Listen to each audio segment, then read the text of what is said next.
Good morning, everyone. Today's topic is testicular tumors. This is last topic of यूरोसर्जरी. ये topic cover हो जाने के बाद हमारा यूरोसर्जरी का जो भी हमारा सिलेबस है वो ख़त्म हो जाएगा. तो जैसे हमने स्टार्ट से किडनी की मैलिग्नेंसी देखी, ब्लेडर की मैलिग्नेंसी, उसके बाद पेनिस की मैलिग्नेंसी, उसके बाद आती है ये टेस्टिकुलर ट्यूमर्स, टेस्टिस की मैलिग्नेंसी. तो जो ये इतनी 4-5 मैलिग्नेंसी है यूरोसर्जरी की, एक तो किडनी की, ब्लेडर की, प्रोस्टेट की, पेनिस की एंड टेस्टिस की.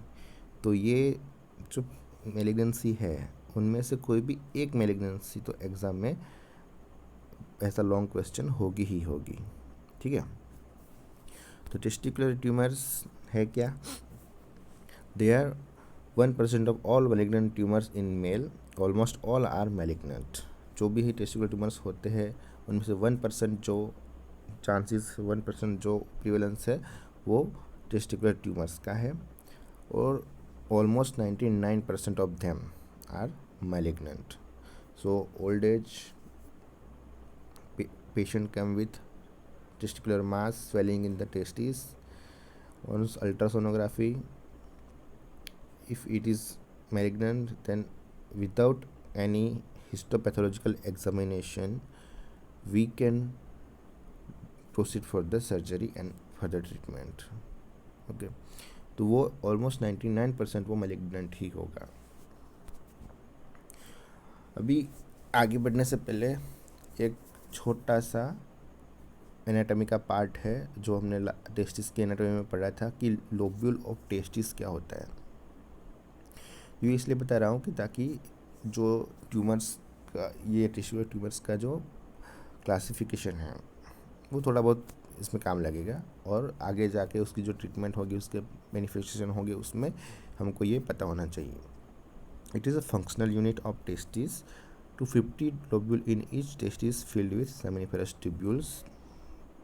जो लोब्यूल होता है वो फंक्शनल यूनिट होता है, उसमें सेमिनिफेरस ट्यूब्यूल्स होते हैं. सेमिनिफेरस ट्यूब्यूल्स होती है और उसके अंदर 3 तरह की सेल्स होती है, तो germ cells, Leydig cells and Sertoli cells.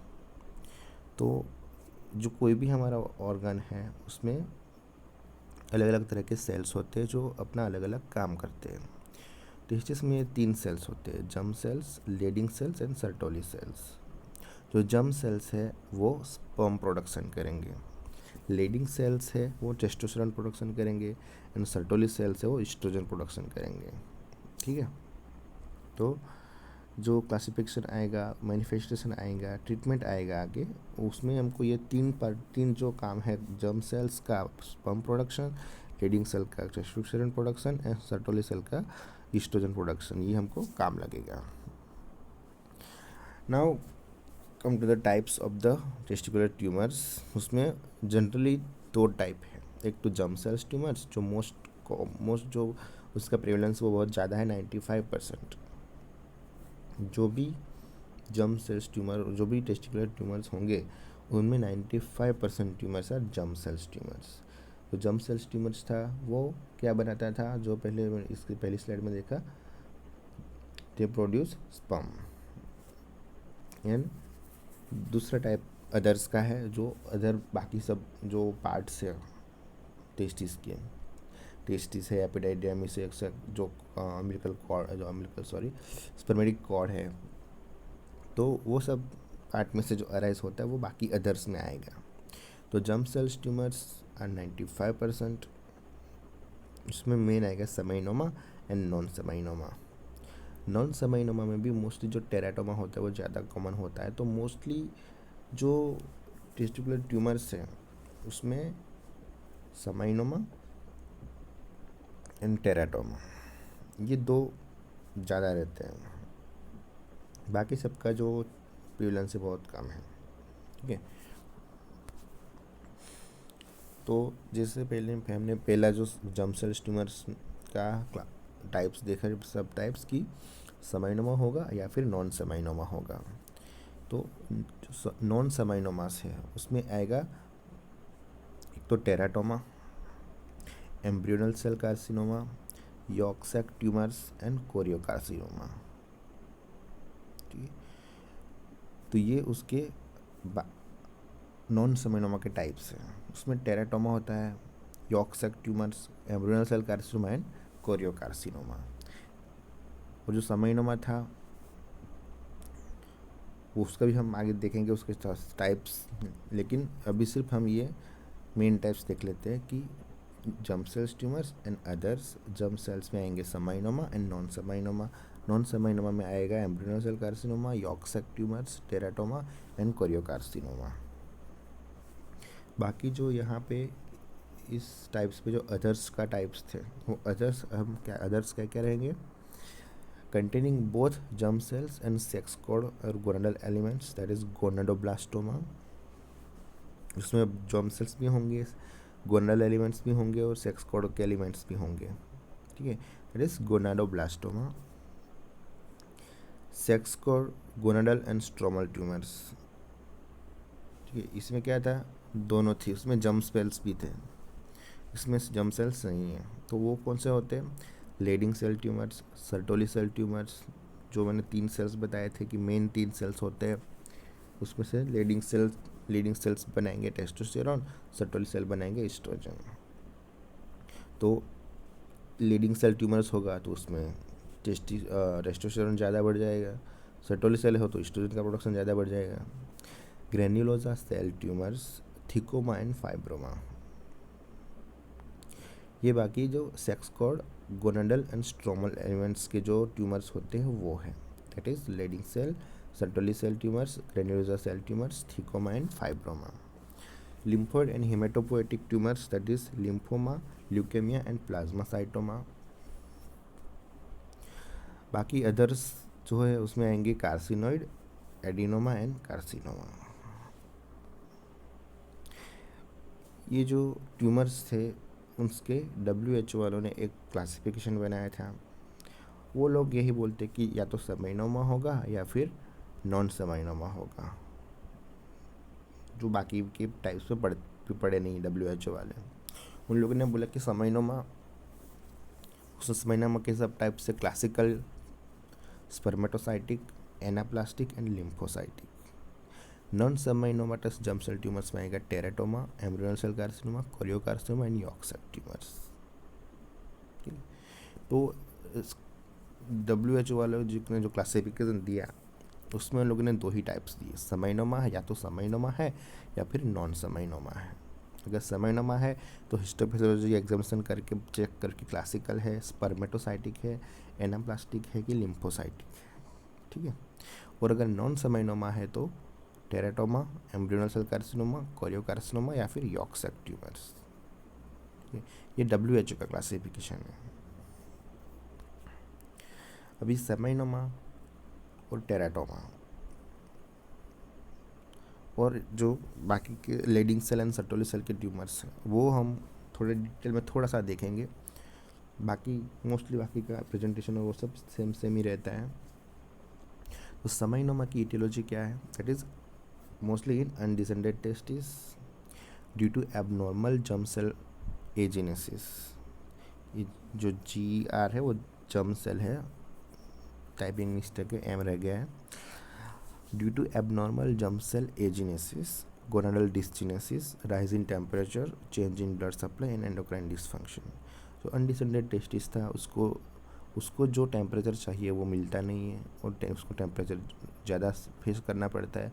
तो बाद में उसमें जो सेल्स होते हैं उनका डिसजीनेसिस होता है और जो भी प्रॉब्लम्स आएगा वो टेस्टिस नीचे नहीं आई है उसकी वजह से आएगा, क्योंकि उसको टेम्परेचर चाहिए हमारी बॉडी से 2 डिग्री फ़ारेनहाइट लेस, लेकिन एब्डोमेन में उसको ज़्यादा टेम्परेचर फेस करना पड़ता है। तो बाद में वो एक्ट करता है ऐसा कार्सिनोजन और बाद में उसमें सेमिनोमा हो जाता है।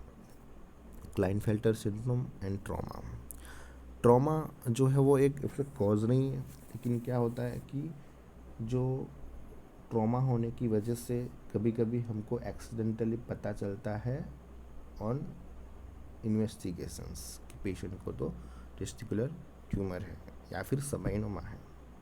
क्या होता है कि जैसे मैंने पहले बताया था कि स्क्रोटम के और पेनिस के जो भी डिसीज होते हैं उसमें पेशेंट को एक तरह का थोड़ा शाइनेस रहती है कि मैं जाऊंगा कैसे बताऊंगा प्राइवेट पार्ट्स का डिसीज़ है, कोई क्या सोचेगा। तो यही सोच के जो पेशेंट है वो डॉक्टर के पास जाता नहीं। इनिशियली वो सब पेनलेस होता है तो वो सब अवॉइड करते हैं। ट्रॉमा होता है, मान लो टेस्टिस स्क्रोटम में ट्रॉमा हो गया, तो ट्रॉमा होता है, सबको पता है पेन बहुत ज़्यादा होता है। तो जब पेशेंट को पेन होता है, तब कहीं का भी पेन होता है, वो डॉक्टर को आके बताता है कि भाई डॉक्टर साहब पेन हो रहा है, कुछ तो करो, पेन कम करो। तो ऐसे ट्रॉमा होने के बाद पेशेंट आता है डॉक्टर के पास, और तब जाके कई बार ऐसा इन्वेस्टिगेशन में पता चलता है कि इसको तो टेस्टिकुलर ट्यूमर भी है। ठीक है। पैथोलॉजी में क्या है कि वो अराइज होते हैं सबनिफरस ट्यूब्यूल्स से। As it grows it compresses the normal testicular tissue, cut surface is smooth and homogeneous, and microscopy में we will find the round to oval cells and lymphocytic infiltration. जो seminiferous tubules है testis की, उसमें से arise होंगे। Arise होने के बाद वो कंप्रेस करते हैं नॉर्मल टेस्टिकुलर टिश्यू को। Cut surface is smooth and homogenous, and microscopy में we will find the round and oval cells and lymphocytic infiltration. Spread कैसे होता है इसका? मोस्टली इसका स्प्रेड होता है लिम्फेटिक्स से, more common spread by lymphatics, paraaortic lymph nodes and left supraclavicular lymph nodes, via blood, lung, bone, liver and brain. यहाँ पे वो ऐसा distant spread by blood route हो सकता है, लेकिन मेनली समाइनोमा का जो स्प्रेड है वो मोस्टली लिम्फेटिक से ज़्यादा होता है। टाइप्स ऑफ समाइनोमा, जो पहले हमने समाइनोमा देखा था, समाइनोमा और नॉन समाइनोमा, उसमें अब समाइनोमा के टाइप्स होते हैं। That is typical, spermatocytic, anaplastic and atypical types. में जो टिपिकल टाइप है that is most common types of seminoma. It is classical variety, middle age and high level of beta HCG, human chorionic gonadotropin. तो beta HCG के level इसमें बहुत ही बढ़ जाएंगे। That is typical seminoma. Spermatocytic, that is older people, slowly growing and rarely spread, so good prognosis। जो भी malignancy spread ज़्यादा नहीं होती उसका प्रोग्नोसिस अच्छा ही रहता है। तो ये दो टाइप हुए, टिपिकल एंड स्पर्मेटोसाइटिक। टिपिकल में तुमको याद रखना है कि ये मिडल एज में होता है, and high level of beta HCG and most common type of समाइनोमा।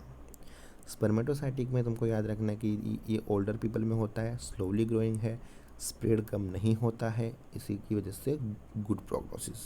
Slow growing न रेयरली स्प्रेड, तो गुड प्रोग्नोसिस होगा ही होगा। Okay. Anaplastic type of seminoma, that is high mitotic index. High mitotic index होगा तो स्प्रेड भी ज़्यादा होगा, स्प्रेड भी ज़्यादा होगा फास्टली, तो उसका प्रोग्नोसिस भी पुअर ही रहेगा।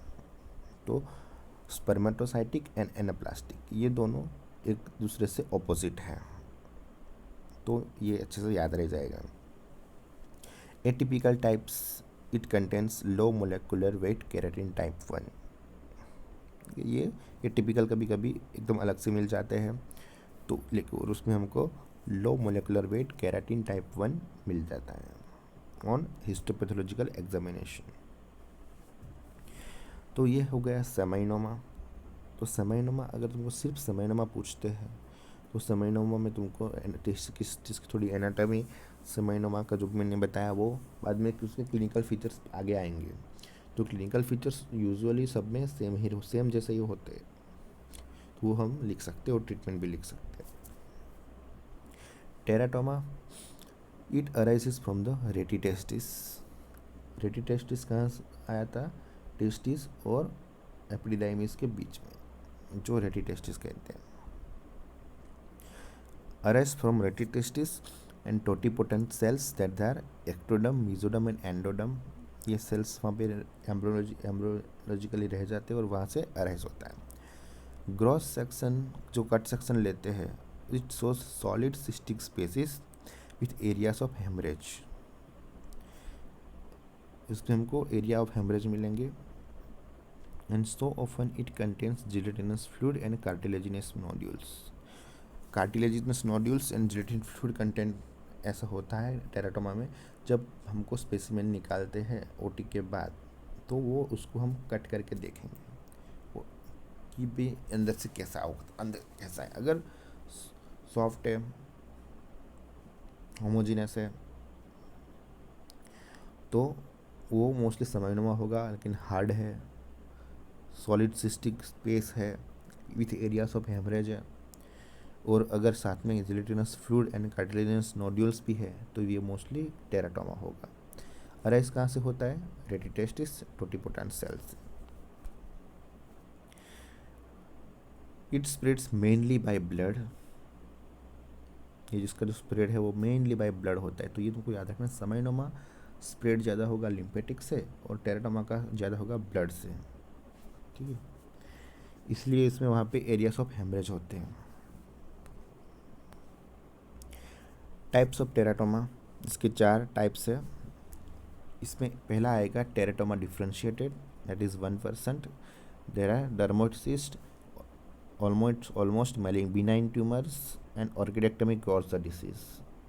बहुत ही लेस इन्वेसिव होता है डर्मोइड सिस्ट, इसको बोलते हैं टेराटोमा डिफ्रेंशिएटेड, लेकिन उसका जो प्रिवेलेंस है वो 1% है।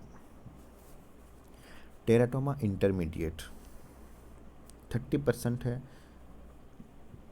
30% जो टेराटोमा है उसमें ये होता है teratoma intermediate on histopathological examination, it is more common. And type A and type B, 2 type के होते हैं। Type A contents mature cells and type B contents more malignant cells. तो ये होता है टेराटोमा इंटरमीडिएट, ये ज़्यादा कॉमन होता है। टेराटोमा एनाप्लास्टिक, ये 15% होता है प्रिवेलेंस इसका, और it secrets alpha फिटोप्रोटीन।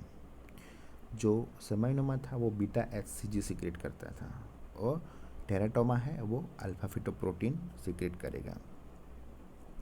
And teratoma trophoblastic, it is 1%। And ये जो टेराटोमा ट्रोफोब्लास्टिक है उसमें high level of beta HCG भी रहेगा, ठीक है। लेकिन जो टेराटोमा एनाप्लास्टिक है वो सिक्रेट करेगा अल्फा फिटोप्रोटीन। तो 4 टाइप हो गए, teratoma differentiated, teratoma intermediate, teratoma anaplastic and teratoma trophoblastic. और सेमाइनोमा बीटा HCG सिक्रेट करता है, teratoma anaplastic AFP and teratoma trophoblastic HCG, okay. अब सेमाइनोमा हो गया, टेराटोमा हो गया, और उसके बाद एक जो कॉमन है वो इंटरस्टिशियल सेल ट्यूमर्स, उसमें लेडिंग सेल ट्यूमर्स और सर्टोली सेल ट्यूमर्स। जो मैंने सेल्स बताए थे, germ cells, Leydig cells and Sertoli cells, तो ये 3 सेल में से अराइज होता है मैलिग्नेंसी, वो हम अच्छे से देखेंगे। तो जर्म सेल्स ट्यूमर में सेमाइनोमा हो गया, नॉन सेमाइनोमा हो गया। अभी इंटरस्टिशियल सेल ट्यूमर्स में आएंगे Leydig cells and Sertoli cells. तो लेडिंग सेल्स का काम क्या है? टेस्टोस्टेरोन का प्रोडक्शन। तो उसमें जो मेल होगा या फीमेल होगा, उसमें जो टेस्टोस्टेरोन एंड्रोजन जो है उसकी इफेक्ट ज़्यादा होगी। तो प्री प्यूबर्टल ट्यूमर्स है ये। Excess output of androgen from the Leydig cells lead to sexual precocity, extreme muscular development. जो टेस्टोस्टेरोन है उसकी वजह से उसका जो मस्कुलर डेवलपमेंट है बहुत ही ज़्यादा होगा। Relatively benign, spread to lymph node and lung, and only option is surgery because it is radio chemo resistant। तो लेडिंग सेल्स ट्यूमर में टेस्टोस्टेरोन का लेवल ज़्यादा रहेगा, तो मेल होगा कि फीमेल होगा उसमें मस्कुलाइजिंग इफेक्ट आती है, मतलब जो मस्कुलर डेवलपमेंट है बहुत ही ज़्यादा हो जाएगा, और टेस्टोस्टेरोन की जो भी इफेक्ट आती है बॉडी पे वो हमको दिखेगी। तो ये होता है लेडिंग सेल ट्यूमर्स। उसमें टेस्टोस्टेरोन का लेवल बढ़ जाएगा और ये रेडियो कीमो रेजिस्टेंट है। Only option is surgery.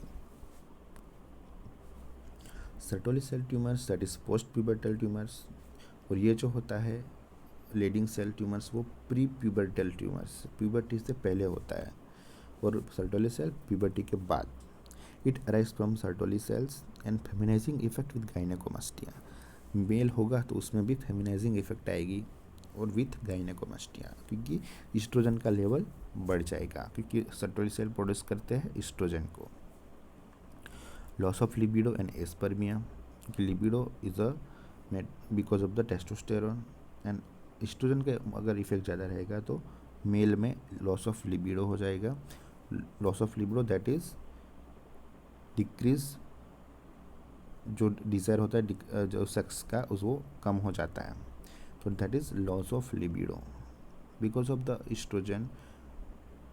Testosterone अपना इफेक्ट नहीं कर पाएगा और patient will lost his interest in sex, that is physical sexual intercourse. Aspermia, surgery is the main treatment.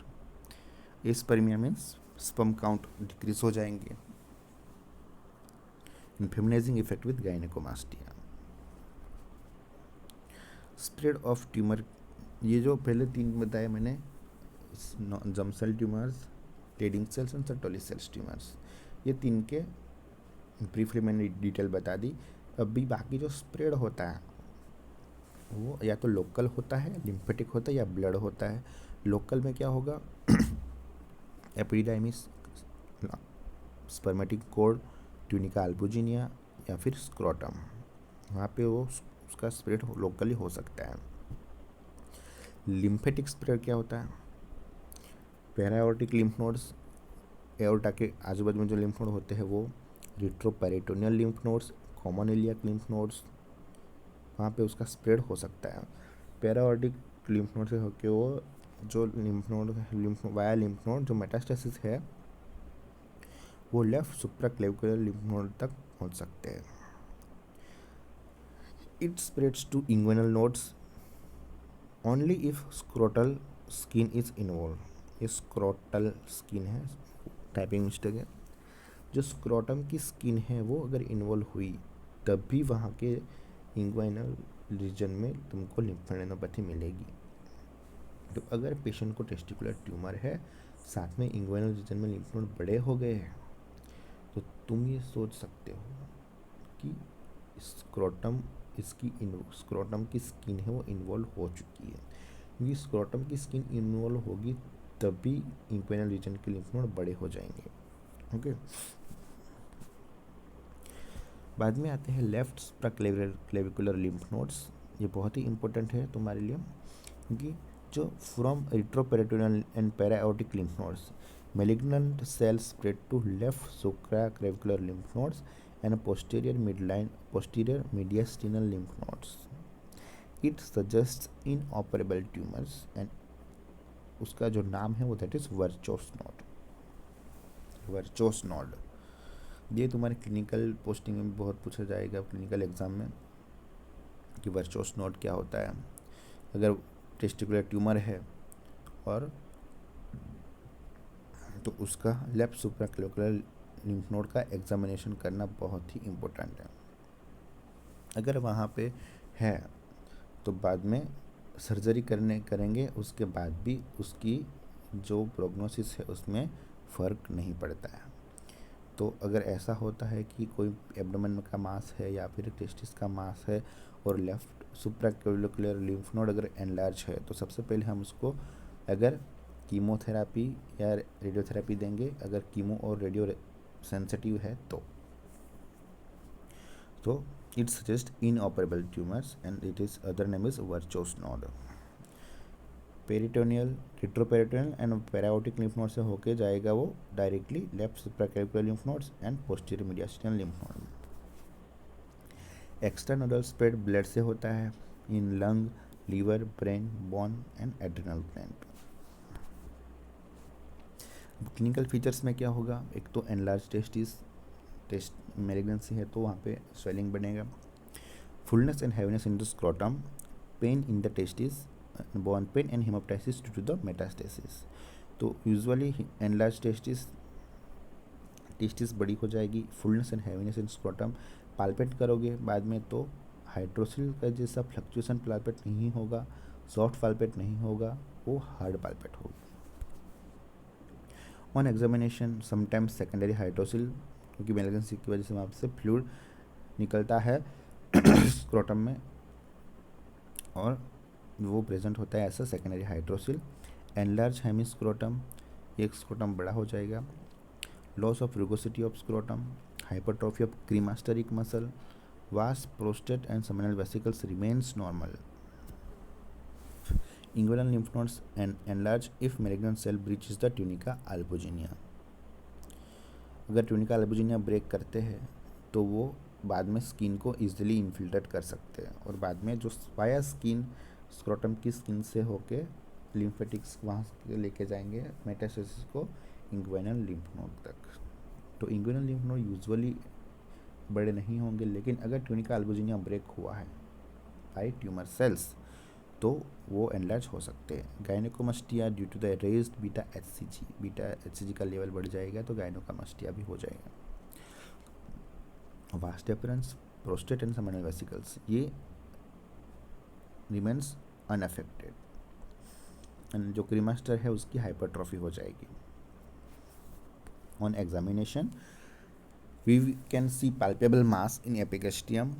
पैरायोटिक lymph node अगर एनलार्ज हो जाएंगे तो वो जो एपिगेस्टियम में हमको मास पाल्पेट होगा, that is secondary from the testis. Palpable retroperitoneal मास, तो पैरायोटिक लिम्फ नोड है, रिट्रोपेरिटोनियल लिम्फ नोड से अगर वो एनलार्ज हो गए तो वहाँ पे हमको पाल्पेबल मास मिल सकता है। एक आता है type hurricane type, that is very aggressive in highly malignant mass and life threatening in very few weeks. Hurricane type से वो मोस्ट जो फेटल टाइप होता है वो है बहुत ही फास्ट होके वो पेशेंट की डेथ कर देता है, दैट इज़ हरिकेन टाइप। अभी ऑन एग्जामिनेशन एक साइन ऑफ वास आएगा कि vas deferens remains unchanged, cord structures may be बल्कि due to cremasteric hypertrophy. In case of infection vas will be thick, beaded and tender. तो vas difference हम palpate करेंगे और अगर वो थिक है, बीडेड है और टेंडर है तो मतलब कुछ इन्फेक्शन हुआ है तभी उसको हुआ है ऐसा, नहीं तो मैलिग्नेंसी की वजह से वास डिफरेंस कभी ऐसा नहीं होता है। वास डिफरेंस रिमेन्स अनचेंज, इसको बोलते हैं साइन ऑफ वास।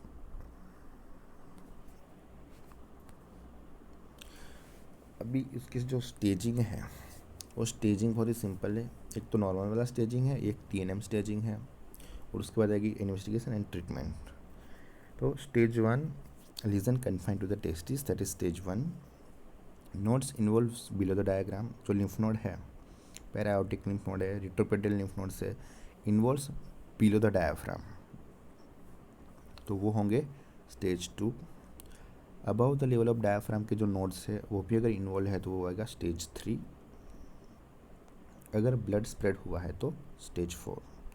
तो स्टेज 1 2 3 4 को अगर हम डिवाइड करें तो स्टेज 1 है लोकल स्प्रेड, मतलब टेस्टिस के अंदर ही रहेगा, टेस्टिस के बाहर नहीं जाएगा।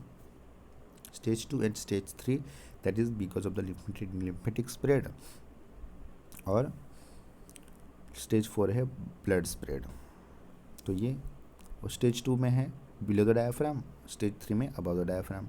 जो लिम्फ नोड है अबव द डायफ्राम के वो इन्वॉल्व हो गए तो स्टेज 3, अगर सिर्फ डायफ्राम के नीचे के इन्वॉल्व हुए हैं तो स्टेज 2।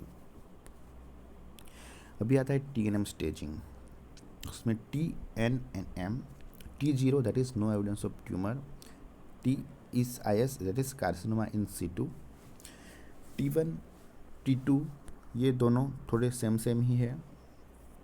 जो T1 है tumour limited to testis and epididymis, no vascular और लिम्फेटिक इन्वेजन में invade tunica albuginea but not vaginalis.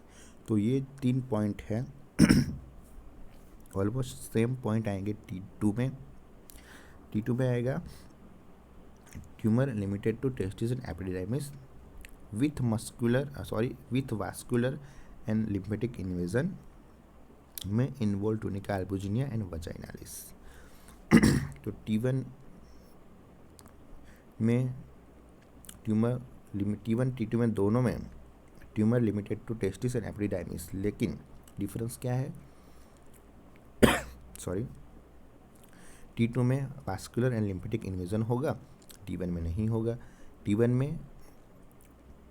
में invade albuginea but not invade the vaginalis, T2 में ये भी इन्वेड हो जाएंगे।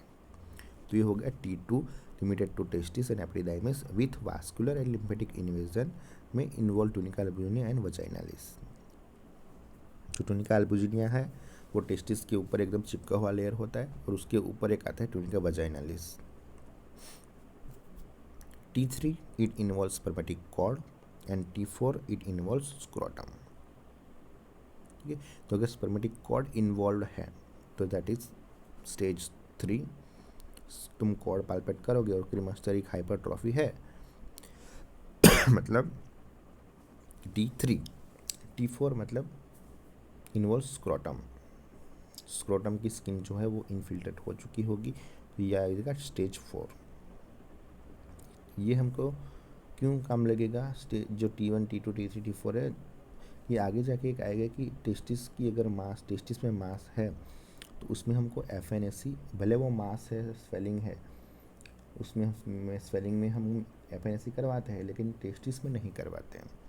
क्योंकि अगर हम FNAC लेंगे तो नीडल जाएगी स्क्रोटम टेस्टिस में, उसके साथ वो सेल्स लेके आएगी, तो वो स्क्रोटम जब हम रिमूव करेंगे नीडल, तो जो मैलिग्नेंट सेल्स जो नीडल के अंदर होंगे वो स्क्रोटम की स्किन में डिपॉजिट हो सकते हैं और स्क्रोटम इन्वॉल्व हो जाएगा। तो मान लो कि T1 स्टेज है, तुमने FNAC कर ली, तो FNAC के बाद उसका स्टेज डायरेक्टली हो जाएगा T4। तो T1 और T4 that is a very big thing. T1 अच्छे से ट्रीट हो सकता है, T4 डिफ़िकल्ट है, तो उसकी वजह से हम FNAC नहीं करते। ये याद रखना, आगे आएगा इन्वेस्टिगेशन में कि FNAC क्यों नहीं करते। This is the reason. T1 से डायरेक्ट T4 हो जाएगा उसका स्टेज।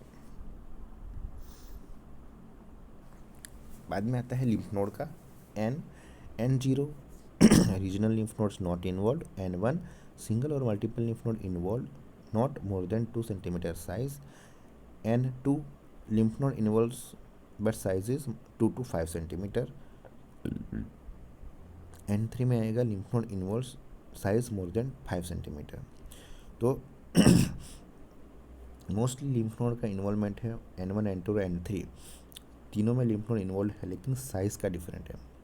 अगर 2 सेंटीमीटर से कम है तब नॉट मोर देन 2 सेंटीमीटर तो आएगा N1।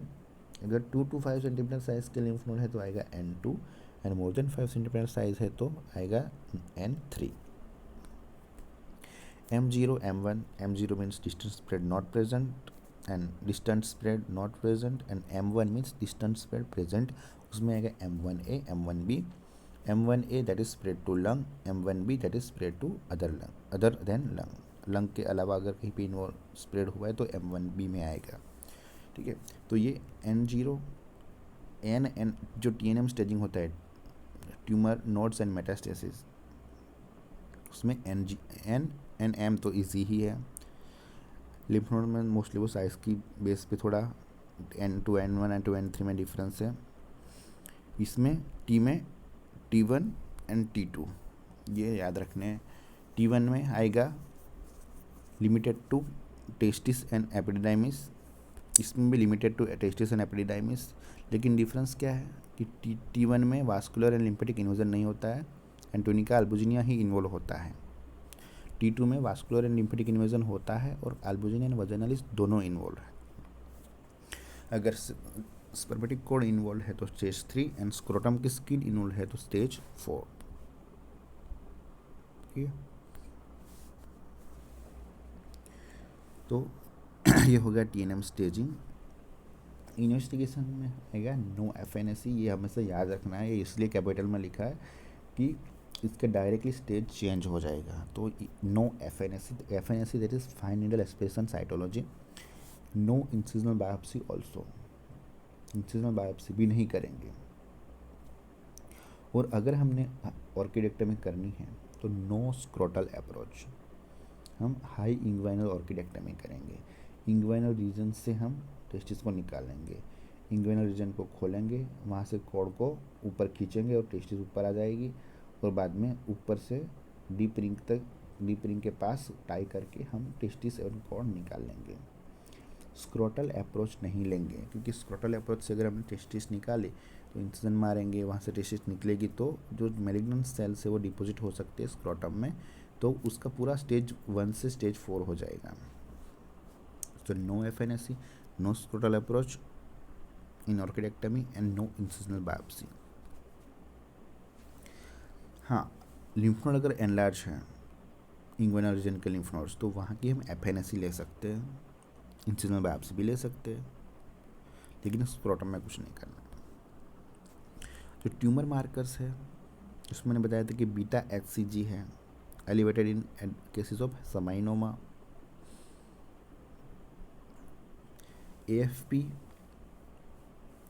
जो होता है वो टेरेटोमा में राइज होता है, और AFP rise is not seen in pure seminoma. जो प्योर सेमाइनोमा होता है उसमें अल्फा फिटोप्रोटीन राइज नहीं होता है। दोनों एलिवेटेड होते नॉन सेमाइनोमा में। टेराटोमा में कभी कभी बीटा HCG लेवल बढ़ जाता है, जैसे मैंने पहले बताया, लेकिन AFP अल्फा फिटोप्रोटीन का राइज है वो मोस्टली ज़्यादा रहता है। Beta HCG levels elevated in advance cases of seminoma. LDH level lactate dehydrogenase elevated in both seminoma as well as seminoma as well as non seminoma. तो मोस्टली AFP एंड HCG, उसमें mostly जो seminoma है उसमें HCG बड़ा होगा, AFP कभी नहीं बढ़ता, लेकिन टेराटोमा में AFP एंड बीटा HCG दोनों बढ़ते हैं, लेकिन AFP ज़्यादा बढ़ता है, alpha fetoprotein. Other tumour markers से प्लासेंटल अल्काइन phosphatase that is in seminoma. तो समाइनोमा में आएगा beta HCG and PLAP and LDH। AFP and beta HCG दोनों राइज होगा टेराटोमा में, लेकिन समाइनोमा में कभी भी AFP राइज नहीं होगा। ये डिफरेंस है। तो ये ट्यूमर मार्कर्स करवाएंगे इन्वेस्टिगेशन में, बाद में अल्ट्रासाउंड कराएंगे, उसमें हम लोकल स्क्रोटम में देखेंगे, एब्डोमेन में देखेंगे, पैरायोटिक लिम्फ नोड्स, रिटोपेटल lymph nodes, inguinal lymph nodes, वो सब बड़े हैं क्या है वो सब देखने के लिए अल्ट्रासोनोग्राफी करेंगे, स्क्रोटम की सोनोग्राफी करेंगे, एब्डोमेन की करेंगे। लीवर में सेकेंडरी होंगे तो लीवर में हमको दिख जाएगा कि सेकेंडरी है लीवर में from the testis. Lung secondaries ये हमको पता चलेगा चेस्ट एक्सरे में, अगर लंग तक मेटास्टेसिस सेल्स गए हैं तो चेस्ट एक्सरे में दिख जाएंगे।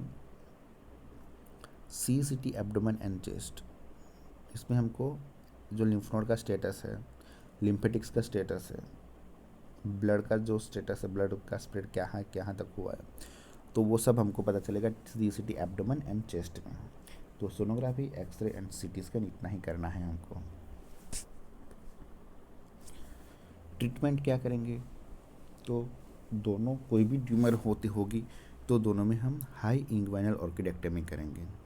हाई इंग्वाइनल मीन्स हम स्क्रोटल रूट से नहीं निकालेंगे टेस्टिस को, हम हर्निया का जो इंसिजन मारते हैं, इंग्वाइनल हर्निया का, मतलब इंग्वाइनल रीजन पे हम इंसिजन रखेंगे, बाद में स्क्रोटम में से टेस्टिस को पुश करेंगे तो टेस्टिस आ जाएगी इंग्वाइनल रीजन में, और बाद में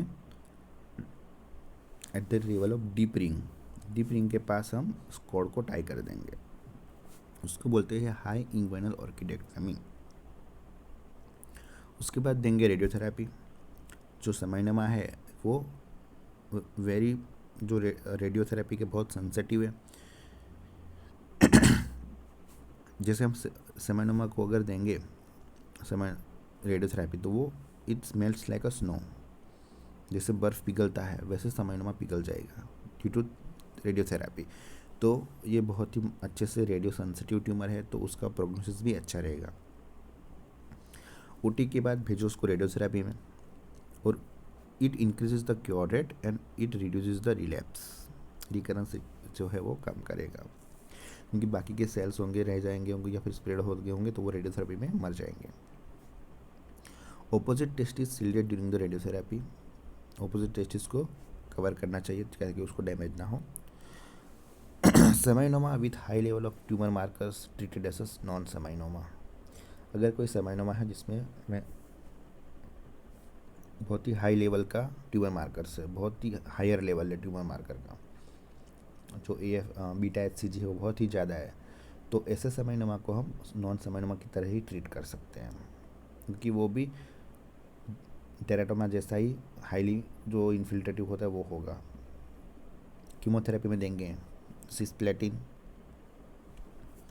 तो ट्रीटमेंट में एक ही है, सर्जरी, रेडियोथेरेपी एंड कीमोथेरेपी। अगर टेराटोमा है तो हाई इंग्वानल ऑर्किडेक्टमी, और एक आएगा RPLND, that is retroperitoneal lymph node dissection. तो जो RPLND है वो हमको टेराटोमा में करना है, सेमाइनोमा में नहीं करना है, ज़रूरत नहीं पड़ेगी उसमें। टेराटोमा है वो जो है वो हाईली रेडियो रेजिस्टेंट है, तो टेराटोमा में रेडियोथेरेपी देने का कोई मतलब नहीं, रेडियोथेरेपी हम नहीं देंगे तो उसमें कोई फ़ायदा नहीं होगा क्योंकि दे आर रेडियो रेजिस्टेंट। अब RPLND क्या है? It is removal of pre cable, retro cable, cable means inferior vena cava, inferior vena cava के पहले, इंफीरियर वेना के पीछे, आजू बाजू में जो होता है इंफीरियर वेना कावा के आसपास के वो para cable, retro aortic, common iliac and lymph node जो होते हैं वो सब लिम्फ नोड हम निकाल देंगे लेप्रोटोमी से या फिर रिट्रोपेरिटोनियल अप्रोच से। रिमूवल ऑफ गोनाडल वेन, जो गोनाडल वेन है वो हम निकाल देंगे। तो ये जो RPLND है, ये bilateral RPLND is advise as contralateral nodes also can be involve. जो दूसरी साइड के जो लिम्फ नोड है, लेफ्ट साइड, अगर राइट साइड की टेस्टिस एनलार्ज है तो वो लेफ्ट साइड के जो लिम्फ नोड है उनको भी वो अफेक्ट कर सकते हैं, तो वो भी हम साथ में निकाल ही देंगे। So bilateral RPLND is advisable, but it causes ejaculatory problems. Now sparing RPLND is also ideal if possible, and laparoscopic surgery जो है ये भी हम कर सकते हैं लिम्फ नोड डिसेक्शन का। तो जो ejaculatory problems होते थे वो क्यों होते हैं कि जो सिंपैथेटिक चेन है वो इंजर्ड होती है, तो उसकी वजह से जो इजुकुलेशन के प्रॉब्लम वो ज़्यादा होते हैं। इसको टैकल करने के लिए आया है modified RPLND, modified retroperitoneal lymph node dissection. इसमें हम क्या करेंगे कि दोनों साइड के लिम्फ नोड का डिसेक्शन करेंगे, बराबर। जो सेम साइड होता है उसका लिम्फ नोड का हम करेंगे dissection both above and below the inferior mesenteric artery.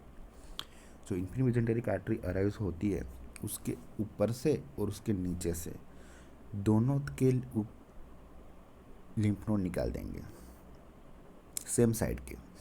अगर राइट साइड की टेस्टिस में ट्यूमर है तो राइट साइड के जो लिम्फ नोड है above and below the level of inferior mesenteric artery, तो वो ऊपर इंफीरियर मेजेंटेरिक आर्टरी के ऊपर के भी निकालेंगे और नीचे के भी निकालेंगे लिम्फ नोड। और लेफ्ट साइड है वहाँ के हम dissection will be limited to the above the level of inferior mesenteric artery. Inferior mesenteric artery के जो अराइज होता है उसके ऊपर तक ही हम उसके ऊपर के लिम्फ नोड ही निकालेंगे, उसके नीचे हम नहीं जाएंगे लेफ्ट साइड में। तो सीन क्या था, राइट साइड टेस्टिस में ट्यूमर है, बराबर। तो जो मॉडिफाइड RPLND है उसमें हम क्या करेंगे कि अगर राइट साइड की टेस्टिस में ट्यूमर है तो हमारा जो लैंडमार्क है वो है इंफीरियर मेजेंटेरिक आर्टरी का जो ओरिजिन होता है वो, तो IMA के ऊपर और नीचे दोनों के लिम्फ नोड हम निकालेंगे, क्योंकि जो सिंपैथेटिक चेन होती है वो IMA के below the level of IMA होता है, इंफीमेजेटिक आर्टरी से नीचे के लेवल पे होता है उस पर जो सिंपैथेटिक चेन है वो।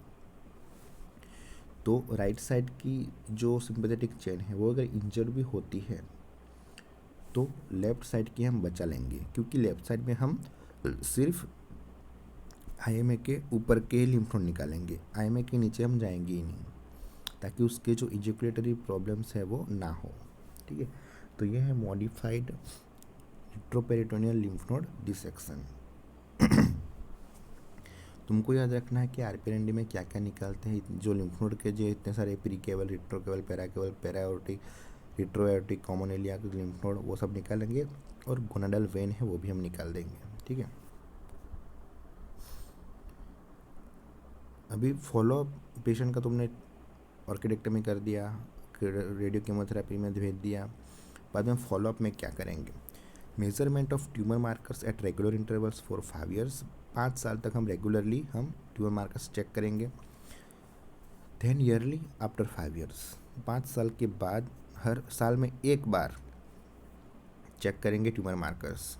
And CCT abdomen and chest once a year, एक साल में एक बार CCT एब्डोमेन एंड चेस्ट करवाएंगे ही करवाएंगे, ताकि हमको पता चले कि कुछ स्प्रेड हुआ है या फिर रिकरेंस हुआ या फिर कोई लिम्फ नोड रह गया है, तो वो उसमें से वो अपना साइज़ बढ़ा सकता है, मेटास्टेसिस बढ़ सकता है, तो वो देखने के लिए हम CCT एब्डोमेन करवाएंगे एंड CCT चेस्ट करवाएंगे वंस अ ईयर, साल में एक बार। तो फॉलोअप में ट्यूमर मार्कर्स एंड CCT। अब प्रोग्नोसिस है, ये क्या है कि जो यंगर एज में अगर होता है ऐसी टेस्टिस की प्रेगनेंसी, तो it carries very poor prognosis. Seminoma have better prognosis than teratoma because seminoma responds well to radiotherapy as it melts like a snow की तरह वो पिघल जाएगा। And hurricane type has worst prognosis. और बाकी आता है कि अगर स्टेज 1, स्टेज 2, स्टेज 3, स्टेज 4 देखेंगे, तो स्टेज 3 और स्टेज 4 का पुअर प्रोग्नोसिस रहेगा, स्टेज 1 एंड 2 का प्रोग्नोसिस अच्छा रहेगा OT के बाद। तो ये होता है टेस्टिकुलर ट्यूमर का, जो भी तुम्हारे लिए जानना जरूरी है वो तुमको याद रखना है। ट्यूमर मार्कर्स, उसका क्लासिफिकेशन, बाद में उसके क्लिनिकल फीचर्स, उसकी ट्रीटमेंट। और ये हमेशा याद रखना कि हमारा ये एक नेचर होता है कि मान लो स्वेलिंग है, तो उसके इन्वेस्टिगेशन में सबसे पहले लिख देंगे FNAC, कि चलो FNAC तो करवाएंगे ही, लेकिन इसमें FNAC नहीं करनी है। वो आप हमेशा याद रखना कि टेस्टिस की ट्यूमर में, टेस्टिस में अगर मास है तो उसकी FNAC कभी नहीं करनी है। ठीक है, तो ये एक हमको याद रखना है। And follow up and prognosis. ठीक है, तो ये टेस्टिकुलर ट्यूमर्स यहाँ पे ख़त्म होते हैं, और यहाँ पे हमारा यूरो सर्जरी भी ख़त्म होता है। तो ऑलमोस्ट यूरो सर्जरी में जो भी तुम्हारे टॉपिक्स थे जो तुमको एग्ज़ाम में काम लगेंगे, वो ऑलमोस्ट सारे टॉपिक हमने कवर कर दिए हैं। ओके, कोई भी कन्फ्यूज़न हो you can ask me. Okay, thank you.